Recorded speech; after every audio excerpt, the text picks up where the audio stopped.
If you're over 65, some of the things you've been writing off as just getting older, feeling winded on the stairs, swollen ankles by evening, being tired all the time, might be something more.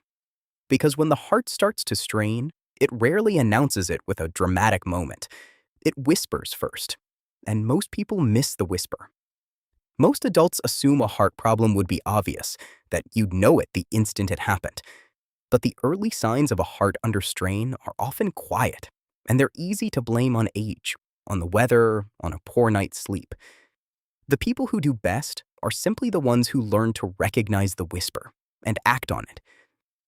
Here at Build After 50, we went through the research on how a struggling heart shows itself. And today, I'm going to walk you through the early signs of a strained heart that seniors most often ignore, what each one can mean, and exactly when it's time to pick up the phone and call your doctor. Now, I want to be calm and clear with you from the start. Having one of these signs does not mean something is wrong with your heart. Each one has many possible causes, most of them not serious.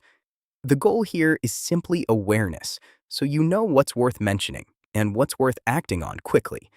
So stay with me to the end, because I'll tell you exactly which signs mean make an appointment and which ones mean don't wait at all.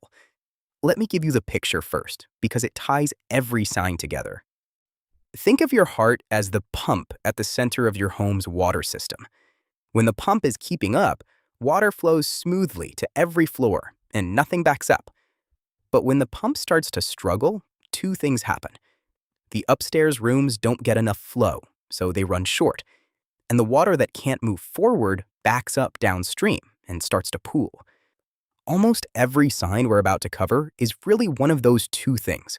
Either your body isn't getting enough flow, or fluid is backing up and collecting where it shouldn't. Keep that simple picture in mind, and these signs stop being scary and start making sense. Real quick, if this is the kind of clear, honest information you want more of, tap that like button. It truly helps this video reach more adults over 65 who deserve to hear it without the fear-mongering. And as you watch, gently take note of anything that sounds familiar. All right, let's go through them. The first sign is shortness of breath during everyday things that never used to wind you. We'll call this the early whisper, because it's so often the very first one. Climbing a flight of stairs, carrying groceries, walking to the mailbox, and suddenly you're more out of breath than you'd expect. This can happen because when the heart isn't moving blood efficiently, fluid can back up toward the lungs, making breathing feel like harder work.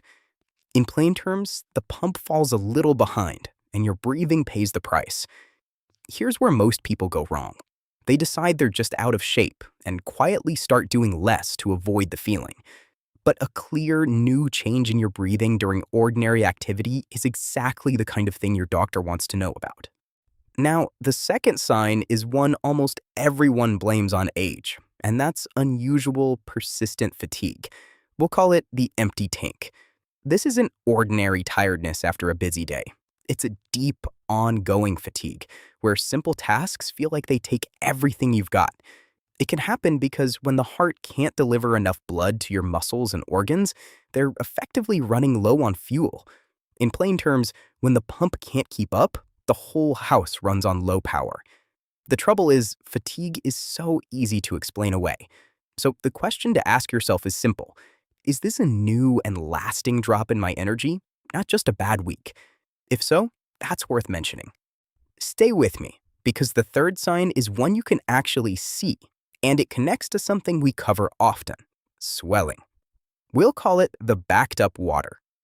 When the heart struggles to move blood forward, fluid can back up and settle in the lowest parts of the body: your feet, your ankles, your lower legs. In plain terms, the water that can't move forward pools in the basement.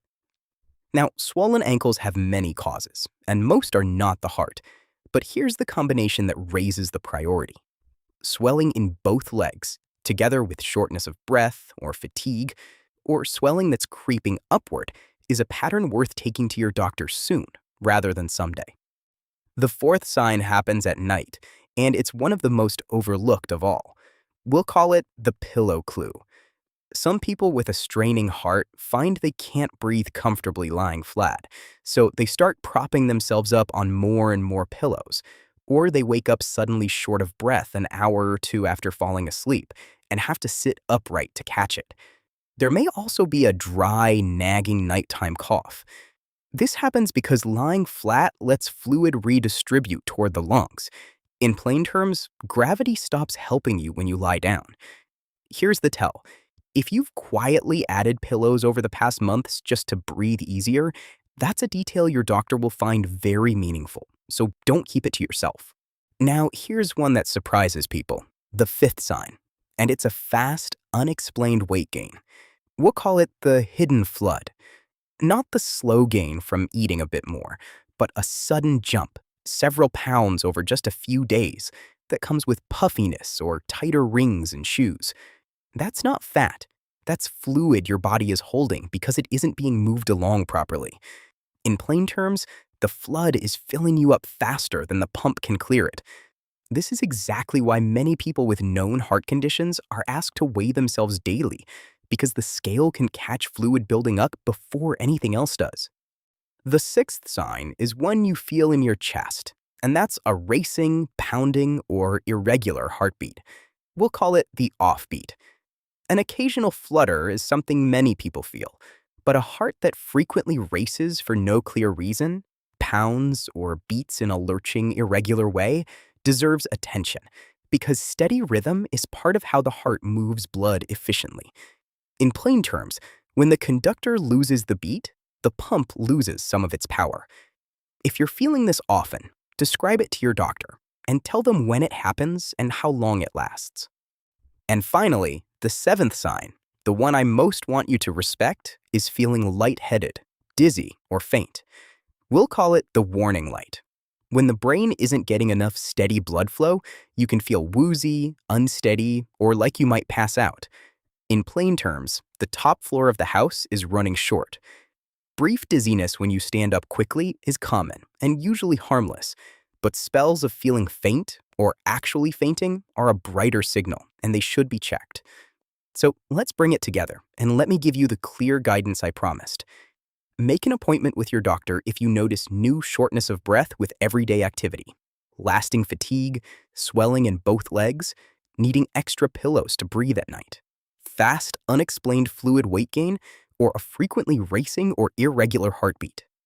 Any of those, on their own or together, is worth a conversation soon, not someday. But here is the line that matters most. Some things should never wait. If you have chest pain or pressure, severe or sudden shortness of breath, fainting, or a sudden weakness or trouble speaking, do not drive yourself, do not wait it out, and do not see if it passes. Call your local emergency number right away. When it comes to the heart and the brain, minutes matter, and it is always better to be checked and reassured than to wait. Now, I'll say the calm truth one more time, because it matters. Most of these signs, most of the time, turn out to be something other than the heart. Awareness isn't about fear. It's about knowing when to ask. And asking early is how people protect the years they have ahead. Now, I want to hear from you, gently. Drop a comment and tell me, has anyone ever explained these early signs to you before today? And tell me where you're watching from, because this community of adults over 65 looking out for one another is a beautiful thing to see. We read every single comment here at Build After 50. And before you go, if this helped you, the next video you should watch is right here. It's our breakdown of the 5 ways your heart changes after 60, which gives you the foundation behind everything we covered today. It pairs perfectly with this one. If you're new here, Build After 50 publishes new research-based health videos every week, made specifically for adults over 50 who want to stay strong, sharp, and independent for the long run. Hit that subscribe button and turn on the notification bell so the next one finds you. And one important thing before we close, everything we share here at Build After 50 is for educational purposes only. It's grounded in research, but it is not a substitute for personalized medical advice.